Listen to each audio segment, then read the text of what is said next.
The Philosophy of Antoninus by George Long, M.A. It has been said that Stoic philosophy first showed its real value when it passed from Greece to Rome. The doctrines of Zeno and his successors were well suited to the gravity and practical good sense of the Romans, and even in the Republican period we have an example of a man, M. Cato Utensis, who lived the life of a Stoic and died consistently with the opinions which he professed. He was a man, says Cicero, who embraced the Stoic philosophy from conviction, not for the purpose of vain discussion as most did, but in order to make his life conformable to the Stoic precepts. In the wretched times from the death of Augustus to the murder of Domitian, there was nothing but Stoic philosophy which could console and support the followers of the old religion under imperial tyranny and amidst universal corruption. There were even then noble minds that could dare and endure, sustained by good conscience and elevated idea of the purposes of man's existence. Such were Paetus Thasia, Helvidius Priscus, Cornutus, C. Musonius Rufus, and the poets Persius and Juvenal, whose energetic language and manly thoughts may be as instructive to us now as they might have been to their contemporaries. Persius died under Nero's bloody reign, but Juvenal had the good fortune to survive the tyrant Domitian and to see the better times of Nerva, Trajan, and Hadrian. His best precepts are derived from the Stoic school, and they are enforced in his finest verses by the unrivaled vigor of the Latin language. The two best expounders of the later Stoical philosophy were a Greek slave and a Roman emperor. Epictetus, a Phrygian Greek, was brought to Rome, we know not how, but he was there the slave and afterwards the freedman of an unworthy master, Epaphroditus by name, himself a freeman, and a favorite of Nero. Epictetus may have been a hearer of C. Musonius Rufus while he was still a slave, but he could hardly have been a teacher before he was made free. He was one of the philosophers whom Domitian's order banished from Rome. He retired to Nicopolis in Epirus, and he may have died there. Like other great teachers, he wrote nothing, and we are indebted to his grateful pupil Arrian for what we have of Epictetus's discourses. Arrian wrote 8 books of the discourses of Epictetus, of which only 4 remain, and some fragments. We also have from Arrian's hand the small Enchiridion or manual, or the chief precepts of Epictetus. There is a valuable commentary on the Enchiridion by Simplicis, who lived at the time of the Emperor Justinian. Antoninus, in his first book, in which he gratefully commentaries his obligations to his teachers, says that he was made acquainted by Junius Rusticus with the discourses of Epictetus, whom he mentions also in other passages. Indeed, the doctrines of Epictetus and Antoninus are the same, and Epictetus is the best authority for the explanation of the philosophical language of Antoninus and the exposition of his opinions. But the method of the two philosophers is entirely different. Epictetus addressed himself to his hearers in a continuous discourse and in a familial and simple manner. Antoninus wrote down his reflections for his own use only, in short, unconnected paragraphs, which are often obscure. The Stoics made 3 divisions of philosophy: physic, ethic, and logic. This division, we are told by Diogenes, was made by Zeno of Citium, the founder of the Stoic sect, and by Chrysippus. But these philosophers placed the 3 divisions in the following order: logic, physic, ethic. It appears, however, that this division was made before Zeno's time and acknowledged by Plato, as Cicero remarks. Logic is not synonymous with our term logic in the narrow sense of that word. Cleanthes, a Stoic, subdivided the 3 divisions and made 6: dialectic and rhetoric, comprised in logic; ethic and politic; physic and theology. This division was merely for practical use, for all philosophy is one. Even among the earliest Stoics, logic or dialectic does not occupy the same place as in Plato. It is considered only as an instrument which is to be used for the other divisions of philosophy. An exposition of the earlier Stoic doctrines and of their modifications would require a volume. My object is to explain only the opinions of Antoninus, so far as they can be collected from his book. According to the subdivision of Cleanthes, physic and theology go together, or the study of the nature of things and the study of the nature of the deity, so far as man can understand the deity, and of his government of the universe. This division or subdivision is not formally adopted by Antoninus, for, as already observed, there is no method in his book, but it is virtually contained in it. Cleanthes also connects ethic and politic, or the study of principles of morals, and the study of the constitution of civil society. And undoubtedly he did well in subdividing ethic into two parts, ethic in a narrower sense and politic, for though the two are intimately connected, they are also very distinct, and many questions can only be properly discussed by carefully observing the distinction. Antoninus does not treat of politic. His subject is ethic, and ethic in its practical application to his own conduct in life as a man and as a governor. His ethic is founded on the doctrines about man's nature, the universal nature, and the relations of every man to everything else. It is therefore intimately and inseparably connected with physics or the nature of things, and with theology or the nature of the deity. He advises us to examine well all the impressions on our minds, and to form a right judgment of them, to make just conclusions, and to inquire into the meanings of words, and so far to apply dialectic. But he has no attempt at any exposition of dialectic, and his philosophy is in substance purely moral and practical. He says, quote, "Constantly, and, if it be possible, on the occasion of every impression on the soul, apply it to the principles of physic, of ethic, and of dialectic," end quote. Which is only another way of telling us to examine the impression in every possible way.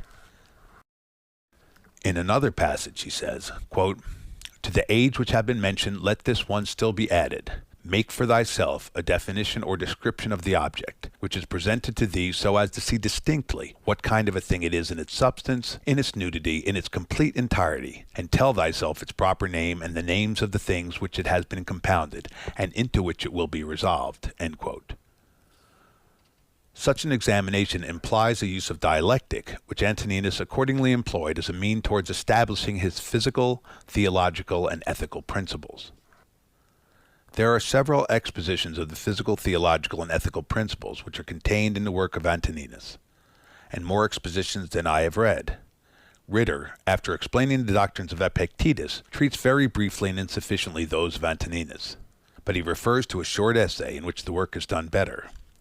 There is also an essay on the philosophical principles of M. Aurelius Antoninus by J. M. Schultz, placed at the end of his German translation of Antoninus. With the assistance of these two useful essays and his own diligent study, a man may form a sufficient notion of the principles of Antoninus, but he will find it more difficult to expound them to others.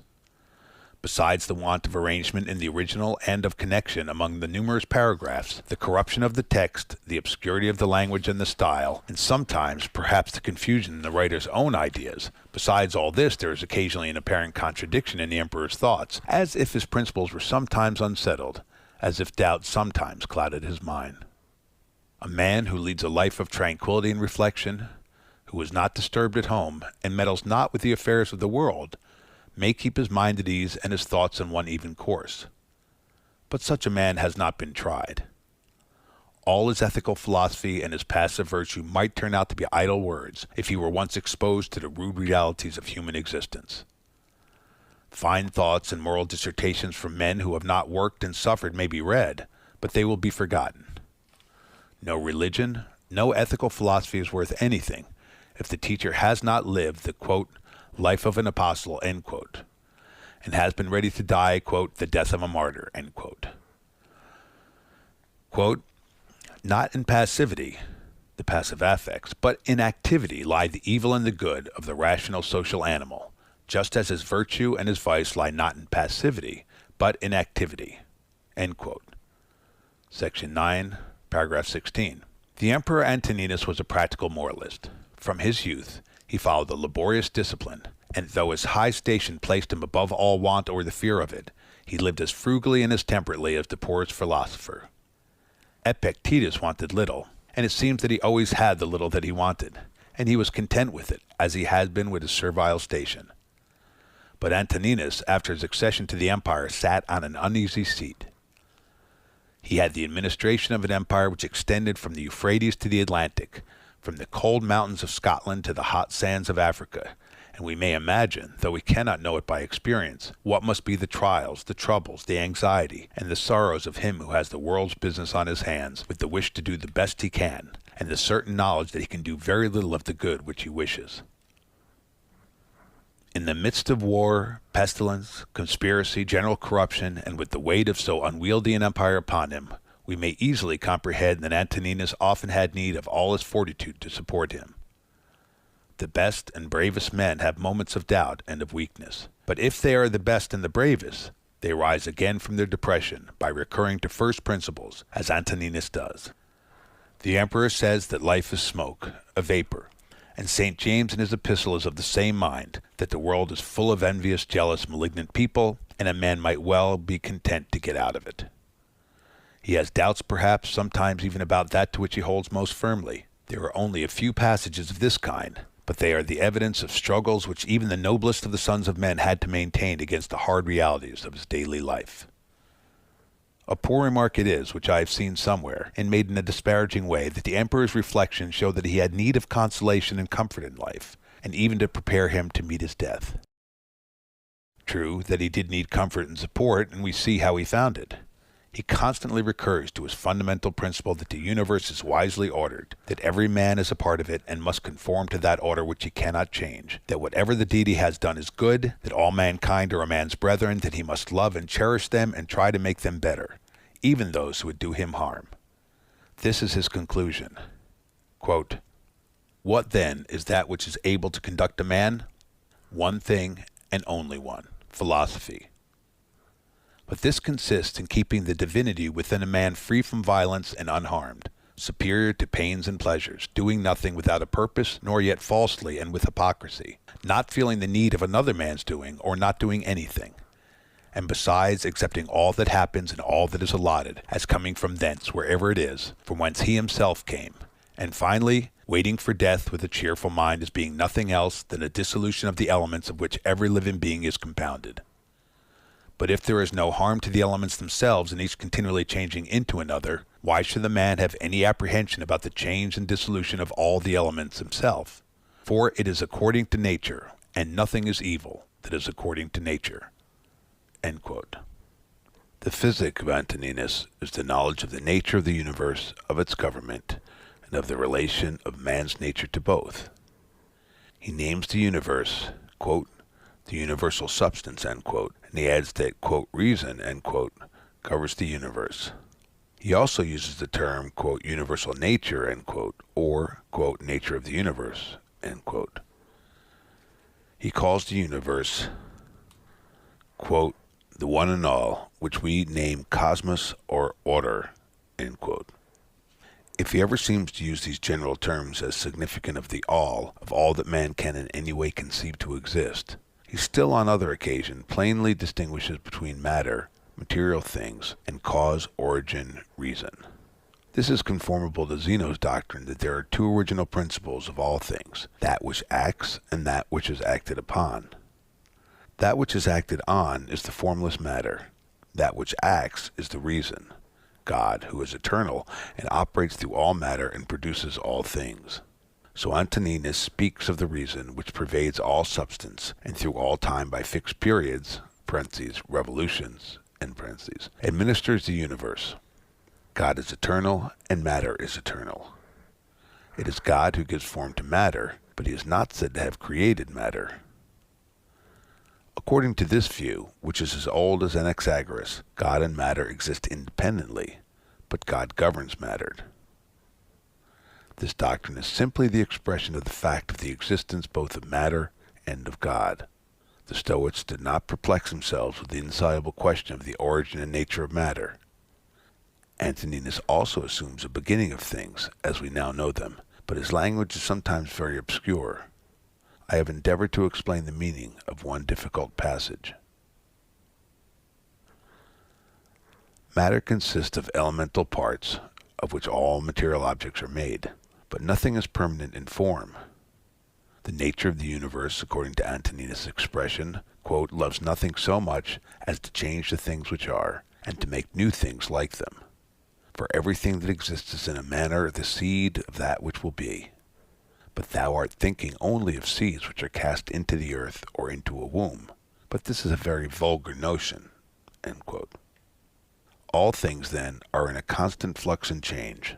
Some things are dissolved into the elements, others come in their places, and so, quote, "the whole universe continues ever young and perfect," end quote.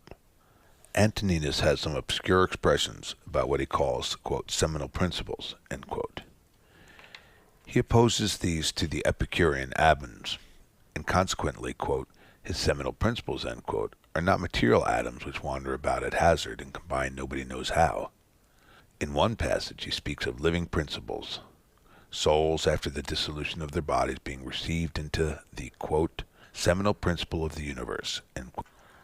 Schultz thinks that by, quote, seminal principles, Antoninus means the relation of the various elemental principles, which relations are determined by the deity, and by which alone the production of organized beings is possible, end quote. This may be the meaning, but if it is, nothing of any value can be derived from it. Antoninus often uses the word, quote, nature, end quote, and we must attempt to fix its meaning. The simple etymological sense is, quote, production, end quote, the birth of what we call things. The Romans used natura, which also means birth originally, but neither the Greeks nor Romans stuck to this simple meaning, nor do we.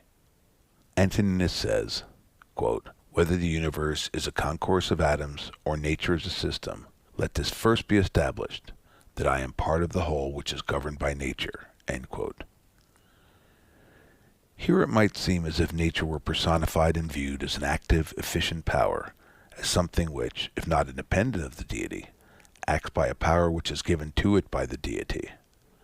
Such, if I understand the expression right, is the way in which the word nature is often used now, though it is plain that many writers use the word without fixing any exact meaning to it. It is the same with the expression laws of nature, which some writers may use in an intelligible sense, but others as clearly use in no definite sense at all. There is no meaning in this word nature except that which Bishop Butler assigns to it when he says, quote, the only distinct meaning of that word natural is stated, fixed, or settled, since what is natural as much require and presupposes an intelligent agent to render it so, i.e. to affect it continually or at stated times, as what is supernatural or miraculous does to affect it at once, end quote. This is Plato's meaning when he says that God holds the beginning and end and middle of all that exists, and proceeds straight on his course, making his circuit according to nature, that is, by fixed order, and he is continually accompanied by justice, who punishes those who deviate from the divine law, that is, from the order or course which God observes. When we look at the motion of the planets, the action of what we call gravitation, the elemental combination of unorganized bodies and their resolution, the production of plants and of living bodies, their generation, growth, and their dissolution, which we call their death, we observe a regular sequence of phenomena, which, within the limits of experience, present, and past, so far as we know the past, is fixed and invariable.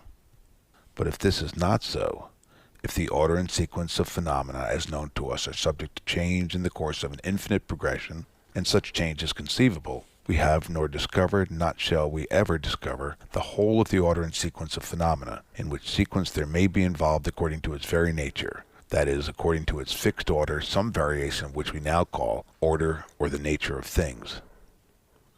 It is also conceivable that such changes have taken place, changes in the order of things, as we are compelled by the imperfection of language to call them, which are no changes. And further, it is certain that our knowledge of the true sequence of all actual phenomena, as for instance, the phenomena of generation, growth, and dissolution, is and ever must be imperfect. We do not fare much better when we speak of causes and effects than when we speak of nature. For the practical purposes of life, we may use the terms cause and effect conveniently, and we may fix a distinct meaning to them, distinct enough at least to prevent all misunderstanding. But the case is different when we speak of causes and effects as of things. All that we know is that phenomena, as the Greeks called them, or appearances which follow one another in a regular order as we conceive it, so that if some one phenomenon should fail in the series, we conceive that there must either be an interruption of the series, or that something else will appear after the phenomena which has failed to appear, and will occupy the vacant place, and so the series in its progression may be modified or totally changed. Cause and effect then mean nothing in a sequence of natural phenomena beyond what I have said, and the real cause, or the transcendent cause, as some would call it, of each successive phenomena is in that which is the cause of all things which are, which have been, and which will be forever. Thus the word creation may have a real sense if we consider it as the first, if we can conceive a first in the present order of natural phenomena. but in the vulgar sense a creation of all things at a certain time, followed by a quiescence of the first cause and an abandonment of all sequences and phenomena to the laws of nature, or to the other words that people may use, is absolutely absurd.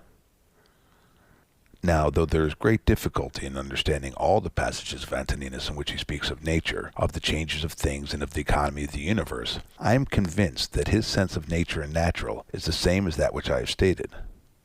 And as he was a man who knew how to use words in a clear way and with a strict consistency, we ought to assume, even if his meaning in some passages is doubtful, that his view of nature was in harmony with his fixed belief in the all-pervading, ever-present, and ever-active energy of God. There is much in Antoninus that is hard to understand, and it might be said that he did not fully comprehend all that he wrote, which would, however, be in no way remarkable, for it happens now that a man may write what neither he nor anybody can understand. Antoninus tells us to look at things and see what they are, resolving them into the material, the causal, and the relation, or the purpose, by which he seems to mean something in nature of what we call effect or end. The word cause is the difficulty. There is the same word in the Sanskrit, and the subtle philosophers of India and of Greece and the less subtle philosophers of modern times have all used this word or an equivalent word in a vague way. Yet the confusion sometimes may be the inevitable ambiguity of language rather than in the mind of the writer, for I cannot think that some of the wisest of men did not know what they intended to say.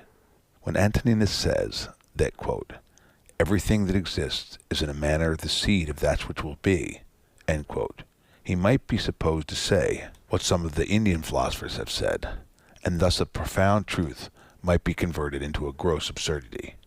But he says, quote, in a manner, end quote. And in a manner he said true, and in another manner, if you mistake his meaning, he said false. When Plato said, quote, nothing ever is, but is always becoming, end quote, he delivered a text out of which we may derive something, for he destroys by it not all practical, but all speculative notions of cause and effect. The whole series of things as they appear to us must be contemplated in time, that is, in succession, and we conceive or suppose intervals between one state of things and another state of things, so that there is priority and sequence, and interval, and being, and a ceasing to be, and beginning and ending. But there is nothing of this kind in the nature of things. It is an everlasting continuity. When Antoninus speaks of generation, he speaks of one cause acting, and then another cause taking up the work, which the former left in a certain state, and so on. And we might conceive that he had some notion like what has been called, quote, the self-evolving power of nature, end quote. A fine phrase indeed, the full import of which I believe that the writer of it did not see, and thus he laid himself open to the imputation of being a follower of one of the Hindu sects, which makes all things come by evolution out of nature or matter, or out of something which takes the place of the deity but is not deity. I would have all men think as they please, or as they can, and I only claim the same freedom which I give. When a man writes anything, we may fairly try to find out all that his words must mean, even if the result is that they mean what he did not mean. And if we find this contradiction, it is not our fault, but his misfortune. Now Antoninus is perhaps somewhat in a condition in what he says, though he speaks at the end of the paragraph of the power which acts unseen by the eyes, but still no less clearly. But whether in this passage he means the power is conceived to be in different successive causes, or in something else, nobody can tell. From other passages, however, I do collect that his notion of the phenomena of the universe is what I have stated. The deity works unseen, if we may use such language, and perhaps I may, as Job did, or he who wrote the book of Job. Quote, in him we live and move and are, end quote, said St. Paul to the Athenians, and to show his bearers that this was no new doctrine, he quoted the Greek poets. One of these poets was the Stoic Cleanthes, whose noble hymn to Zeus or God is an elevated expression of devotion and philosophy. It deprives nature of her power and puts her under the immediate government of the deity. Quote, thee all this heaven which whirls around the earth obeys and willing follows where thou leadest. Without thee, God, nothing is done on earth, nor in the ethereal realms, nor in the sea, save what the wicked through their folly do. End quote. Antoninus' conviction of the existence of a divine power and government was founded on his perception of the order of the universe. Like Socrates, he says that though we cannot see the form of divine powers, we know that they exist because we see their works. Quote, To those who ask, Where hast thou seen the gods, or how dost thou comprehend that they exist, and so worshipeth them? I answer, in the first place, that they may be seen even with the eyes. In the second place, neither have I seen my own soul, and yet I honor it. Thus then, with respect to the gods, from what I constantly experience of their power, from this I comprehend that they exist, and I venerate them." End quote. This is a very old argument, which has always had great weight with most people, and has appeared sufficient. It does not acquire the least additional strength by being developed in a learned treatise. It is as intelligible in its simple enunciation as it can be made. If it is rejected, there is no arguing with him who rejects it, and if it is worked out into innumerable particulars, the value of the evidence runs the risk of being buried under a mass of words. Man being conscious that he has a spiritual power or intellectual power, or that he has such a power, in whatever way he conceives that he has it, for I wish simply to state a fact, from this power which he has in himself he is led, as Antoninus says, to believe that there is a greater power, which, as the old Stoics tell us, pervades the whole universe as the intellect pervades man. God exists then, but what do we know of his nature? Antoninus says that the soul of man is an efflux from the divinity. We have bodies like animals, but we have reason, intelligence as the gods. Animals have life, and what we call instincts are natural principles of action, but the rational animal man alone has rational intelligent soul. Antoninus insists on this continually. God is in man, and so we must constantly attend to the divinity within us, for it is only in this way that we can have any knowledge of the nature of God. The human soul is in a sense a portion of the divinity, and the soul alone has any communication with the deity, for, as he says, quote, "With his intellectual part alone God touches the intelligence only which has flowed and has been derived from himself into these bodies." End quote. In fact, he says that which is hidden within a man is life. That is the man himself. All the rest is vesture, covering, organs, instrument which the living man, the real man, uses for purposes of his present existence. The air is universally diffused for him who is able to respire, and so for him who is willing to partake of it, the intelligent power which holds within it all things is diffused as wide and as free as the air. It is by living a divine life that man approaches to a knowledge of the divinity. It is by following the divinity within, as Antoninus calls it, that man comes nearest to the deity, the supreme good, for a man can never attain to perfect agreement with his internal guide. Quote, "Live with the gods." And he does live with the gods who constantly shows them that his own soul is satisfied with that which is assigned to him, and that it does all the demon wishes, which Zeus hath given to every man for his guardian and guide, a portion of himself. And this demon is every man's understanding and reason. End quote. There is in man, that is in the reason, the intelligence, a superior faculty, which if exercised rules all the rest. This is the ruling faculty which Cicero renders by the Latin word principatus, quote, "to which nothing can or ought to be superior," end quote. Antoninus often uses this term in others which are equivalent.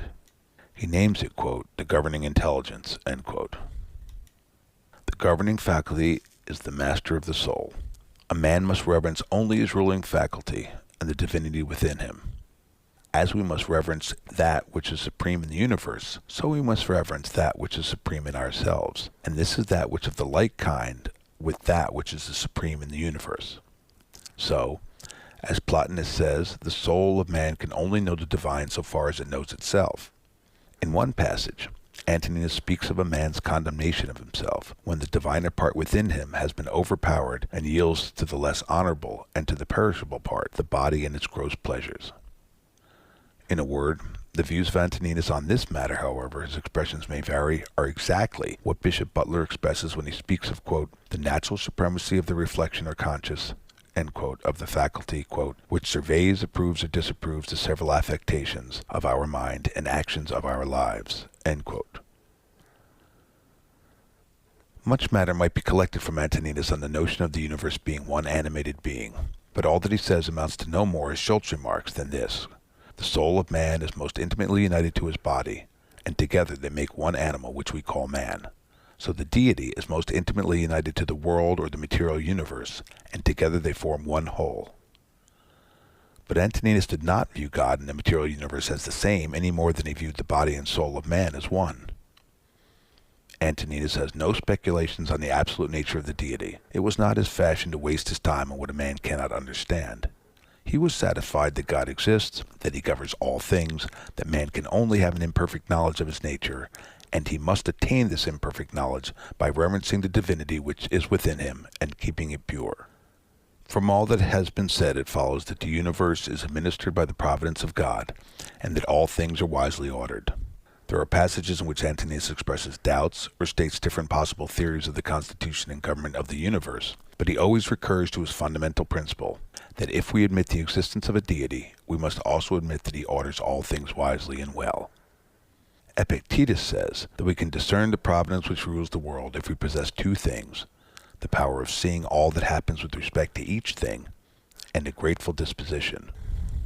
But if all things are wisely ordered, how is the world so full of what we call evil, physical and moral? If instead of saying that there is evil in the world, we use the expression which I have used, quote, what we call evil, end quote, we have partly anticipated the emperor's answer. We see and feel and know imperfectly very few things in the few years that we live, and all the knowledge and all the experience of all the human race is positive ignorance of the whole, which is infinite.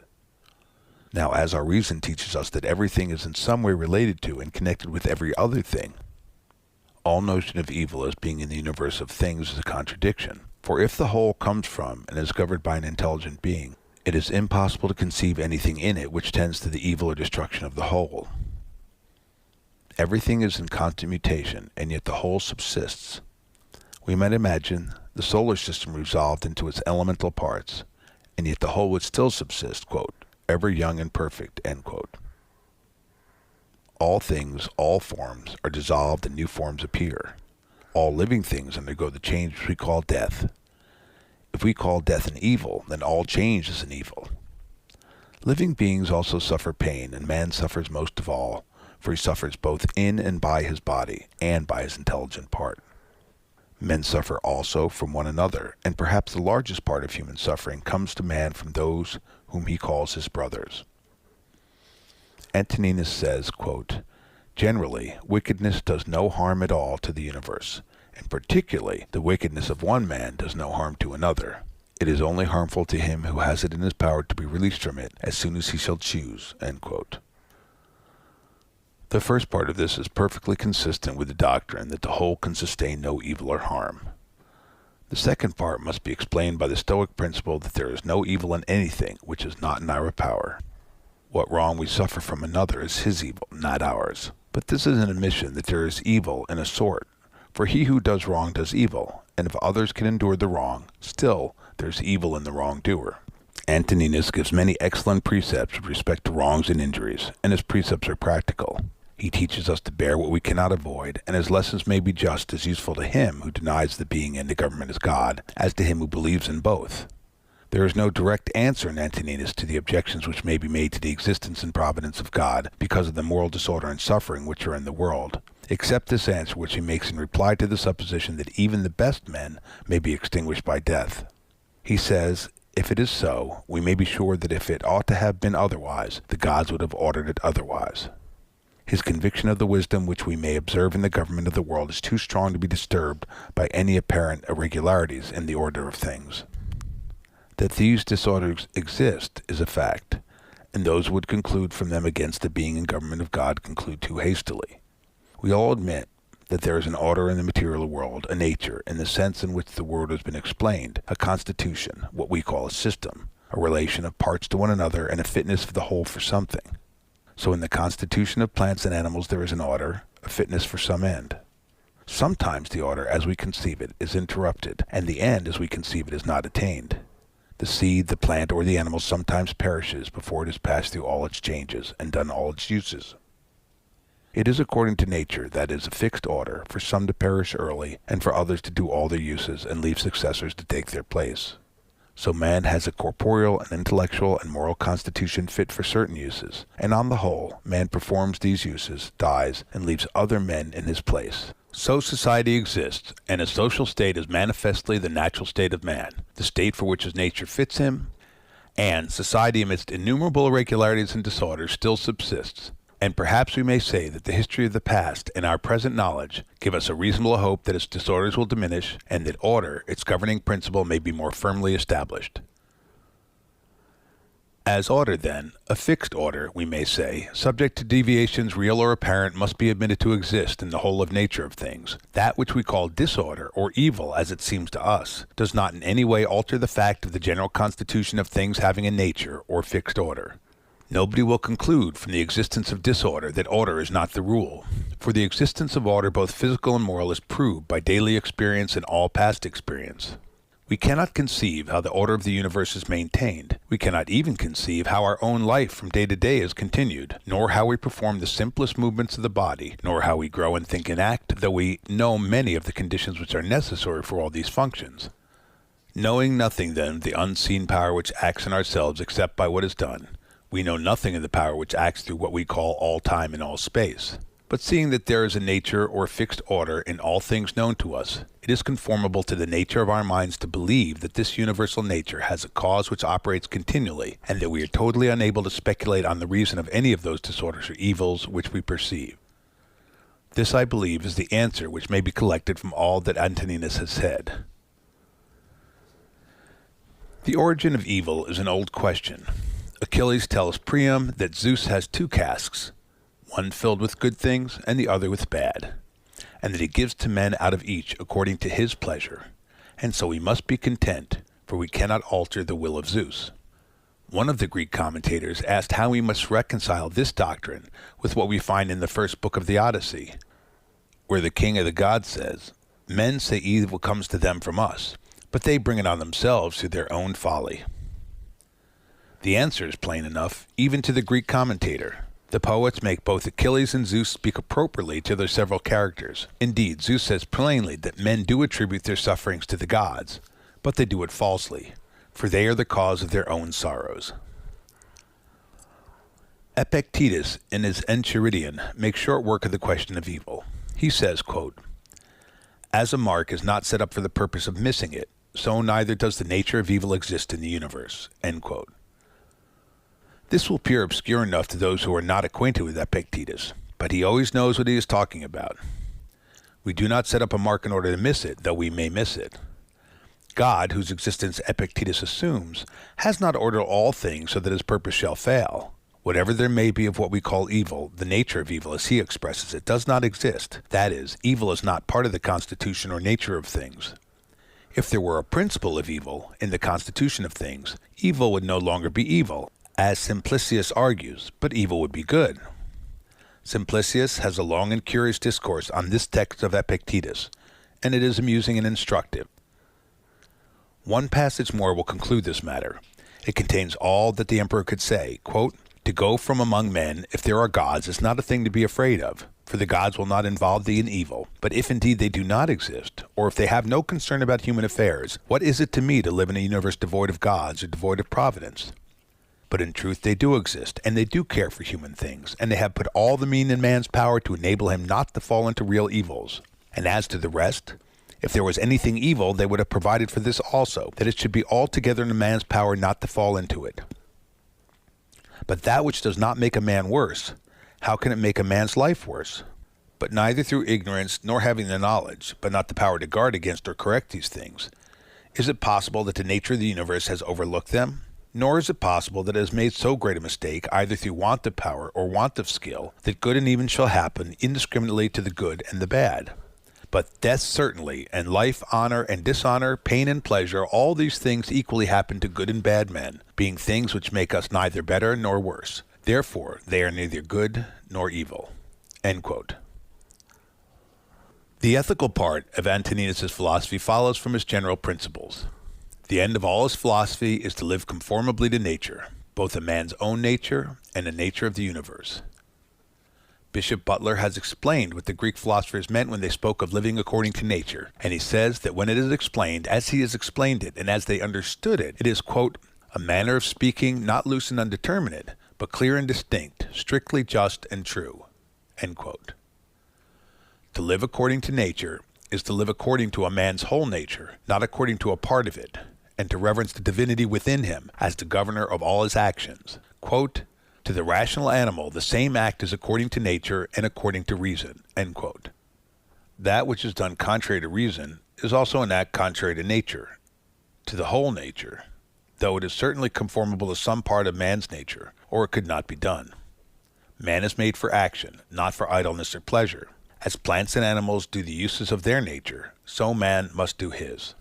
Man must also live conformably to the universal nature, conformable to the nature of all things of which he is one, and, as a citizen of a political community, he must direct his life and actions with reference to those among whom, and for whom, among other purposes, he lives. A man must not retire into solitude and cut himself off from his fellow men. He must be ever active to do his part in the great whole. All men are his kin, not only in blood, but still more by participating in the same intelligence and by being a portion of the same divinity. A man cannot really be injured by his brethren, for no act of theirs can make him bad, and he must not be angry with them nor hate them. Quote, "For we are made for cooperation, like feet, like hands, like eyelids, like the rows of the upper and lower teeth. To act against one another then is contrary to nature, and it is acting against one another to be vexed and to turn away." End quote. Further, he says, quote, "Take pleasure in one thing and rest in it, in passing from one social act to another social act, thinking of God." End quote. Again, quote, "Love mankind, follow God." End quote. It is the characteristic of the rational soul for man to love his neighbor. Antoninus teaches in various passages the forgiveness of injuries, and we know that he also practiced what he taught.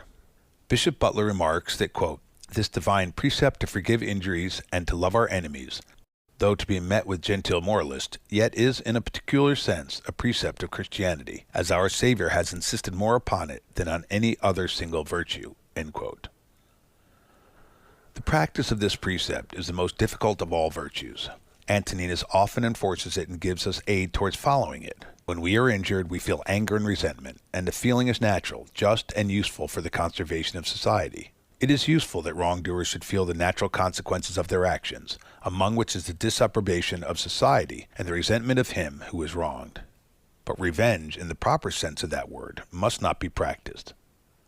Quote, "The best way of avenging thyself," end quote, says the emperor, quote, "is not to become like the wrongdoer." End quote. It is plain by this that he does not mean that we should in any case practice revenge, but he says to those who talk of revenging wrongs, "Be not like him who has done the wrong."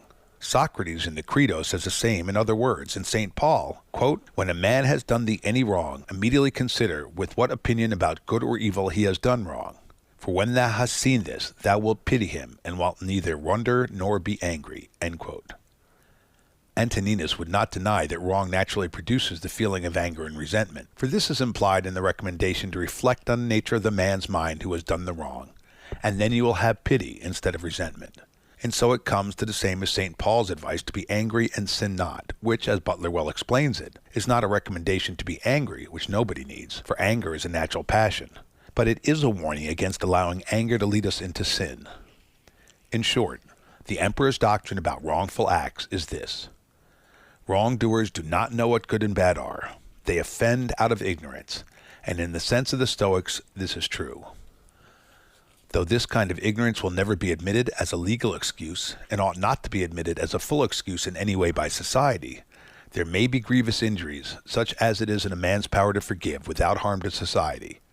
And if he forgives because he sees that his enemies know not what they do, he is acting in the spirit of the sublime prayer, quote, "Father, forgive them, for they know not what they do." End quote. The emperor's moral philosophy was not a feeble, narrow system which teaches man to look directly to his own happiness, though a man's happiness or tranquility is indirectly promoted by living as he ought to do. A man must live conformably to the universal nature, which means, as the emperor explains it in many passages, that a man's action must be conformable to his true relations to all other human beings, both as a citizen of a political community and as a member of the whole human family. This implies, and he often expresses it in the most forcible language, that a man's words and actions, so far as they affect others, must be measured by a fixed rule, which is their consistency with the conservation and the interests of the particular society of which he is a member, and of the whole human race. To live conformably to such a rule, a man must use his rational faculties in order to discern clearly the consequences and full effect of all his actions, and of the actions of others. He must not live a life of contemplation and reflection only, though he must often retire within himself to calm and purify his soul by thought, but he must mingle in the work of man and be a fellow laborer for the general good. a man should have an object or purpose in life, that he may direct all his energies to it, of course a good object. He who has not one object or purpose of life cannot be one and the same all through his life. Bacon has a remark to the same effect on the best means of, quote, reducing of the mind unto virtue and good estate, which is the electing and propounding unto a man self-good and virtuous ends of his life, such as may be in a reasonable sort within his compass to attain, end quote. He is a happy man who has been wise enough to do this when he was young and has had the opportunities. But the emperor, seeing well that a man cannot always be so wise in his youth, encourages him to do it when he can, and not to let his life slip away before he has begun. He who can propose to himself good and virtuous ends of life and be true to them cannot fail to live conformably to his own interest and the universal interest, for in the nature of things they are one. If a thing is not good for the hive, it is not good for the bee. One passage may end this matter. Quote, if the gods have determined about me and about the things which must happen to me, they have determined well, for it is not easy even to imagine a deity without forethought. And as to doing me harm, why should they have any desire towards that? For what advantage would result to them for this or to the whole, which is the special object of their providence? But if they have not determined about me individually, they have certainly determined about the whole at least, and the things which happen by way of sequence in this general arrangement I ought to accept with pleasure, and to be content with them. But if they determine about nothing, which it is wicked to believe, or if we do believe it, let us neither sacrifice, nor pray, nor swear by them, nor do anything else which we do as if the gods were present and lived with us. But if, however, the gods determine about none of these things which concern us, I am able to determine about myself, and I can inquire about that which is useful, and that is useful to every man which is conformable to his own constitution and nature. But my nature is rational and social, and my city and country, so far as I am Antoninus, is Rome. But so far as I am a man, it is the world. The things then which are useful to these cities are alone useful to me. It would be tedious, and it is not necessary, to state that the emperor's opinions on all the ways in which a man may profitably use his understanding towards perfecting himself in practical virtue. The passages to this purpose are in all parts of his book, but as they are in no order or connection, a man must use the book a long time before he will find out all that is in it. A few words may be added here. If we analyze all other things, we find how insufficient they are for human life, and how truly worthless many of them are. Virtue alone is indivisible, one and perfectly satisfying. The notion of virtue cannot be considered vague or unsettled, because a man may find it difficult to explain the notion fully to himself, or to expound it to others in such a way as to prevent concealing. Virtue is a whole, and no more consists of parts than man's intelligence does, and yet we speak of various intellectual faculties as a convenient way of expressing the various powers which man's intellect shows by his works. In the same way, we may speak of various virtues or parts of virtue in a practical sense, for the purpose of showing what particular virtues we ought to practice in order to exercise of the whole of virtue, that is, as much as man's nature is capable of. The prime principle in man's constitution is social. The next in orders is not to yield to the persuasions of the body, when they are not conformable to the rational principle, which must govern. The third is freedom from error and from deception. Quote, let then the ruling principle holding fast to these things go straight on, and it has what is its own. End quote. The emperor selects justice as the virtue which is the basis of all the rest, and this had been said long before his time. It is true that all people have some notion of what is meant by justice as a disposition of the mind, and some notion about acting in conformity to this disposition.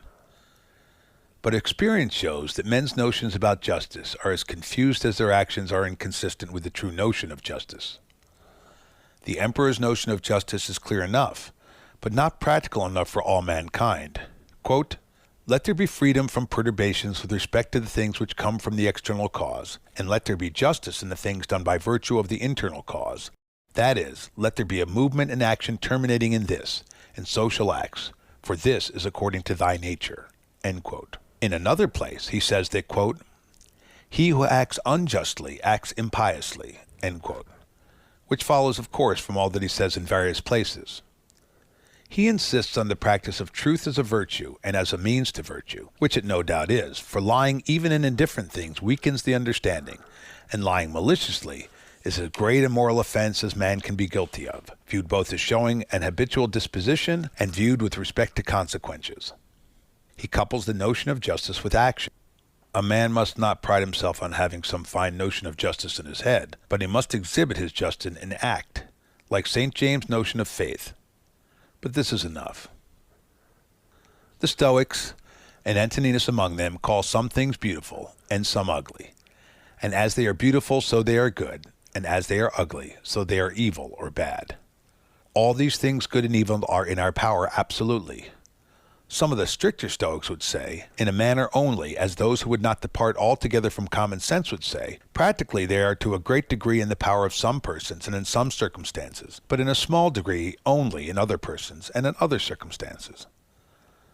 The Stoics maintain man's free will as to the things which are in his power, for as to the things which are out of his power, free will terminating in action is of course excluded by the very terms of the expression.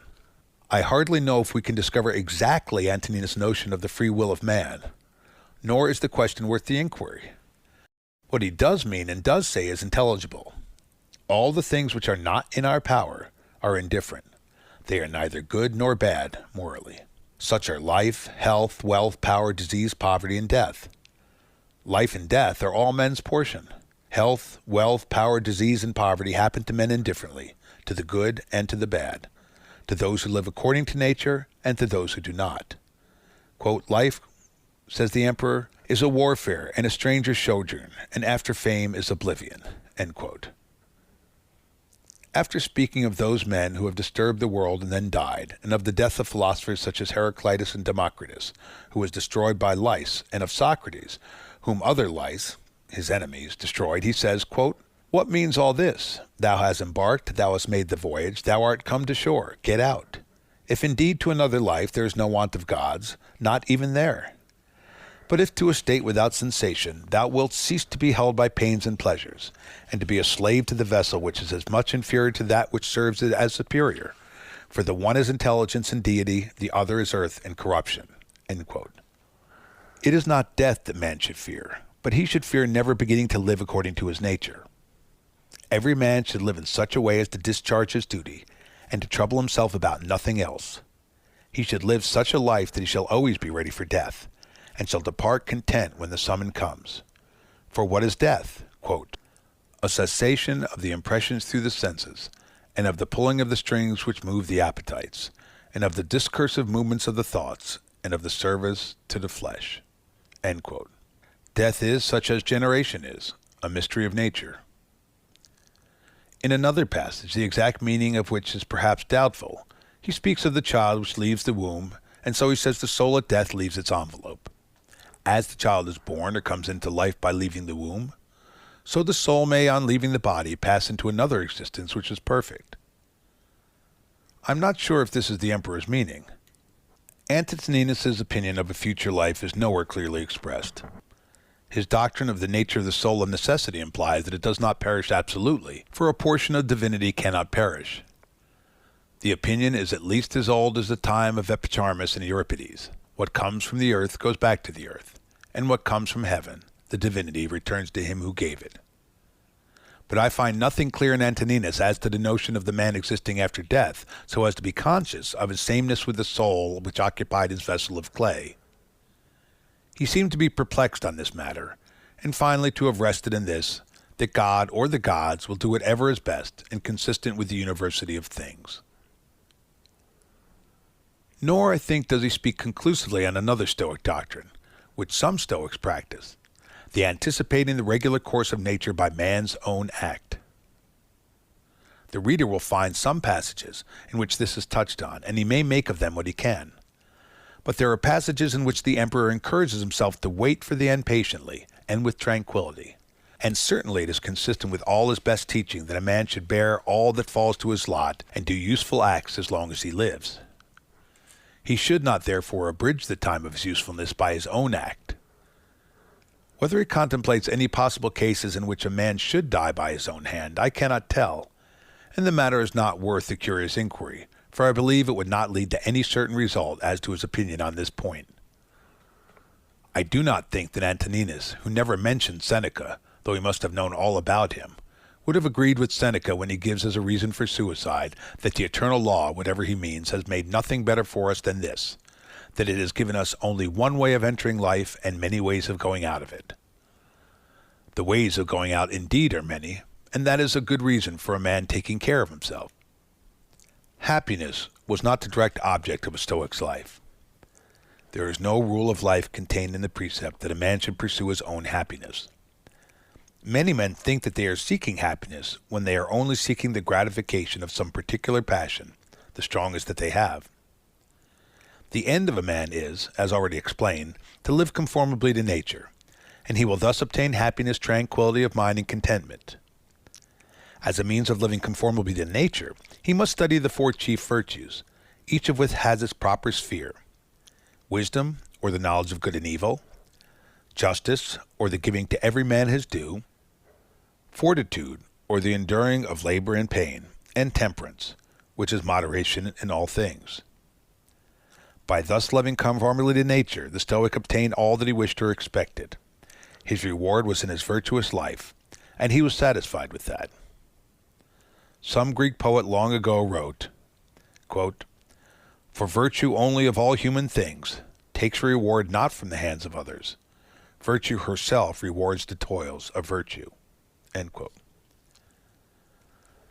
Some of the Stoics indeed expressed themselves in very arrogant, absurd terms about the wise man's self-sufficiency.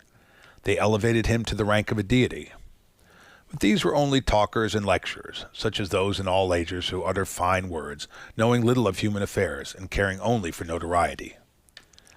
Epictetus and Antoninus, both by precept and example, labored to improve themselves and others. And if we discover imperfections in their teaching, we must still honor these great men who attempted to show that there is in a man's nature and in the constitution of things sufficient reason for living a virtuous life. It is difficult enough to live as we ought to live, difficult even for any man to live in such a way as to satisfy himself, if he exercises only in a moderate degree the power of reflecting upon and reviewing his own conduct. And if all men cannot be brought to the same opinions in morals and religion, it is at least worth while to give them good reasons for as much as they can be persuaded to accept. End Meditations of Marcus Aurelius Antoninus, Section 14, The Philosophy of Antoninus by George Long. End of Meditations of Marcus Aurelius.